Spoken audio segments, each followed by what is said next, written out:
আমাদের ৩ জায়ের মধ্যে এত মিল যে পাড়ার অনেকেই হিংসে করে আমাদের দেখে। প্রায় সময় তারা আমাদের কারোর একা পেলে ভুলভাল কিছু বোঝাতে থাকে একে অপরের নামে। আমাদের ৩ জনের বন্ডিংটা খুবই ভালো। এরকম কেউ কিছু বোঝালে তাদের মুখের ওপর ২-৪ টে কথা বলে আমরা ফিরে আসি এবং যার সম্বন্ধে আমাকে বলল তাকেই সব বলে দিই। শুধু তাকে নয়, আমার শাশুড়ি আর যারা আছে বাড়িতে সবাইকে বলি। কেউ সে কথা নিয়ে মনের মধ্যে চেপে রাখি না। তাহলে সেটাই মনের মধ্যে সন্দেহের সৃষ্টি করবে।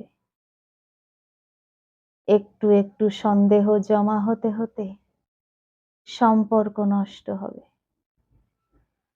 তাই যে যার কাছে যাই বলুক না কেন, সে বাড়িতে এসে সবাইয়ের সঙ্গে সেটা আলোচনা করে। এইভাবে আমাদের বেশ দিন যাচ্ছে। আনন্দ, হাসি, ঠাট্টা, মজা সবকিছু বাড়িতে পুরো ভরপুর। আমার বড় জায়ের ২ ছেলে, মেজ জায়ের ১ ছেলে ১ মেয়ে। আর আমার ১ ছেলে। এই নিয়ে আমাদের সংসার। ৫ ভাই-বোন মিলেমিশে বড় হচ্ছে। একটা সময় আমাদের এই সুখের সংসারে আগুন জ্বলে গেল। একদিন আমার মেজ জায়ের মা এলো। সবাই আসা যাওয়া সবসময় করে। বড় জায়ের বাবা-মা, মেজ জায়ের বাবা-মা, আমার বাবা-মা। কখনো কিন্তু এমনটা হয় না। আমার মেজ জায়ের মা সেদিন সবার সামনে খেতে বসে একটা বড় কথা বলে বসে। যেটা শুনে আমার মেজ জায়েরও খুব খারাপ লেগেছিল। আসলে সেদিন আমার মেজ জায়ের মা খেতে বসে তার মেয়েকে বলল, "তুই কতক্ষণ না খেয়ে আছিস মা? খেতে বস। আমরা কখন খেয়ে উঠবো তবে নাকি? খেতে বস। ওরা ২ যা পরে খাবেখন। তুই এতক্ষণ না খেয়ে থাকিস না। তুই তো জানিস তুই এতক্ষণ না খেয়ে থাকলে আমার কষ্ট হয়।" আমার মেজো জা বলল, "আমরা সবসময় ৩ জা একসাথেই খাই। তুমি ও নিয়ে চিন্তা করো না মা।" মেজো জায়ের মা বলল, "তোরা ৩ জা কেন খাবি? তোর শাশুড়ি তোদের সঙ্গে খায় না? তোর শাশুড়ি কি এমন ব্যক্তি সে ছেলে বর সকলের সঙ্গে বসে খাবে আর তোরা ৩ জা আলাদা খাবি?" আমার মেজো জা তার মায়ের উপর চিৎকার করে ওঠে, "মা তুমি এরকম কথা কখনো আর বলবে না।" তারপরও আমার মেজো জায়ের মা বলতে থাকে, "এরকম করতে থাকলে তো তোর শরীর খারাপ করবে। বয়স বাড়ছে, এত বেলা পর্যন্ত না খেয়ে থাকলে হবে নাকি? এক কাজ কর, জামাইকে বলে তুই আলাদা হয়ে যা। এরকম সংসারে থাকার দরকার নেই। ওরা খেয়ে উঠবে কখন তারপরে নাকি এরা খাবে।" আমার বড় জা বলল, "না মা, আপনি এরকমটা ভাববেন না। আসলে জায়গা তো কম। সবাই মিলে যে বসে খাবো সেরকম জায়গা তো নেই। ৫ টা বাচ্চা, ৬ টা ছেলে বউ, ১১ আর বাবা-মা ১৩ জন। ১৩ জন তো বসে খাবার মতো জায়গা নেই। তাই ওদের খাইয়ে দিই আগে, তারপরে আমরা একটু হাত পা ছড়িয়ে বসে খাই। এটাতে কোনো সমস্যা হয় না আমাদের।" আমার মেজো জায়ের মা বলল, "তোমাদের হয় না, কিন্তু আমার মেয়ে অতক্ষণ না খেয়ে থাকতে পারবে না।" আমার মেজো জা বলল, "মা, তুমি কি চুপচাপ খেয়ে নেবে? তুমি এসব কথা কেন বলছো হঠাৎ? কই এতদিন তো তুমি এরকম করে বলোনি?" আমার জায়ের মা বলল, "এতদিন বলিনি, কিন্তু এখন বুঝতে পারছি।" এরপর ওদের খাওয়া শেষ হলো। আমার শ্বশুর-শাশুড়ি কেউ কিছু বলেনি। দুপুরবেলা করে আমরা সবাই একসাথেই খাই। কিন্তু রাতে তো সবাই বাড়ি থাকে, তাই আমরা ৩ জা পরে খাই। আমার মেজো জায়ের মা কিন্তু সবই জানে। জানি না কেন সেদিন হঠাৎ করে এমনটা করলো। রাত্রিবেলা যখন সবাই বাড়ি এলো, তখন ছেলেরা হাত মুখ ধোয়ার পর আমার শ্বশুর-শাশুড়ি ছেলে বউদের একসাথে ডাকলো। ছেলেদের বলল, "বাবা, এই যে এত কাজকর্ম করতে হয় তোদের বউদের, আমিও তো সঙ্গে থাকি ঠিকই। কিন্তু ওই যে রাত্রিবেলা ওদের ৩ জনকে আলাদা খেতে হয় সবার শেষে, সেটা নিয়ে একটা আপত্তি উঠেছে। তোরা কি বলিস?" আমার স্বামী বলল, "আপত্তি মানে? কার আপত্তি? বউদের?" মা বলল, "না, না, বউদের না। বউরা আমার লক্ষ্মী মেয়ে। ওরা কখনো এমনটা বলবে না। আপত্তি উঠেছে তোর মেজদার শাশুড়ির তরফ থেকে। তার কষ্ট হয়েছে যে তার মেয়ে এত বেলা করে খাচ্ছে বলে। তাতে তার মেয়ের ক্ষতি হতে পারে।" আমার মেজ ভাসুর শুনে অবাক হলো। তার বউয়ের দিকে তাকিয়ে বলল, "কি গো, মা কি বলেছে? কি হয়েছে? তোমরা তো দুপুরে সবাই একসাথেই খাও।" আমার মেজো বলল, "আসলে মা এসেছে তো, তাই ভাবলাম যে ওরা একসাথে খেয়ে নিক। সবাই তো একসঙ্গে বসে খাওয়া যাবে না। তাই আমরা ভাবলাম আমরা ৩ জা পরেই খাবো। দুপুরবেলা করে একসঙ্গে বসে খাই ঠিকই।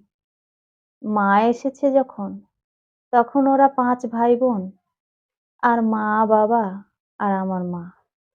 এ কজন বসে খেয়ে নিক, আমরা ৩ জনে পরে খাবো।" বড়দি বলেছিল বসে যেতে। কিন্তু বড়দি খাবে না, আমি আর ছোট খাই কি করে? বা ছোট বড়দি কেউ খাবে না, আমি বসে যেতে পারি? তাই আমরা ৩ জনেই একসাথে পরে খেয়েছি। সেটাই হয়েছে মার রাগ। আমি কেন এত বেলা করলাম? মা জানে না যেন। মা যেন এই ১ম দেখছে আমাদের ৩ জায়ের মিল। কেউ একজন না খেলে আর দুজন খায় না। যখনই খাই আমরা ৩ জনে একসাথেই খাই এবং তাতে আমরা খুব আনন্দও পাই।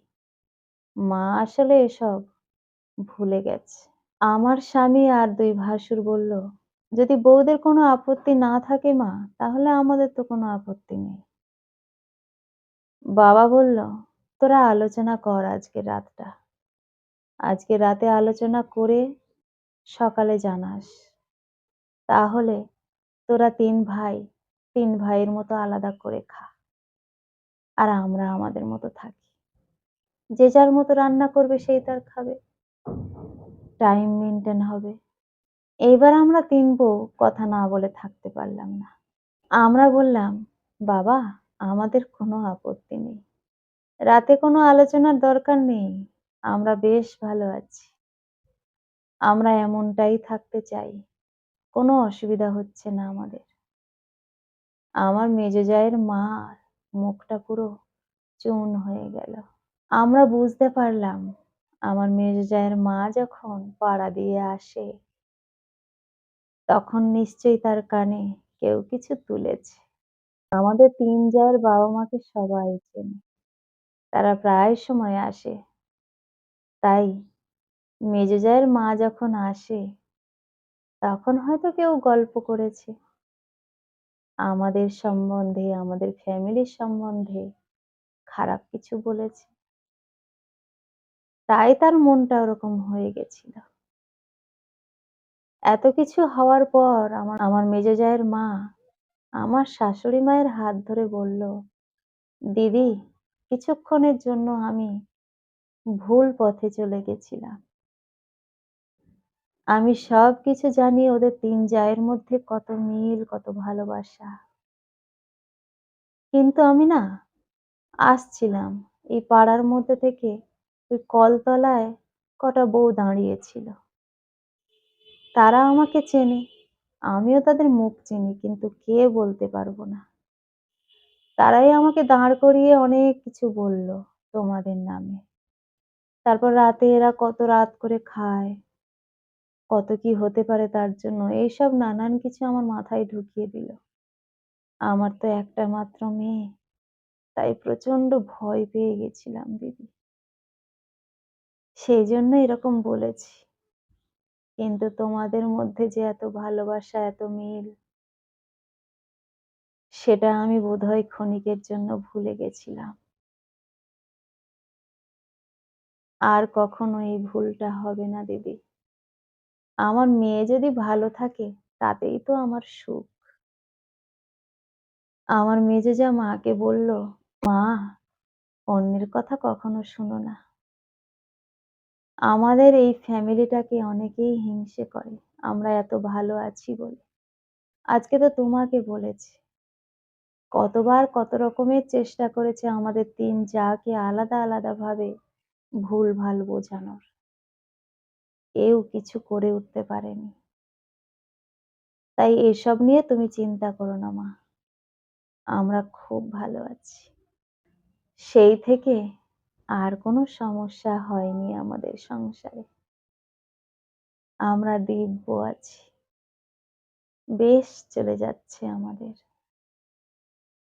এমন পরিবারই তো আমি চেয়েছিলাম, যেখানে সবাই মিলেমিশে ভালোবেসে থাকবো। কলমে ও কণ্ঠে সোমা।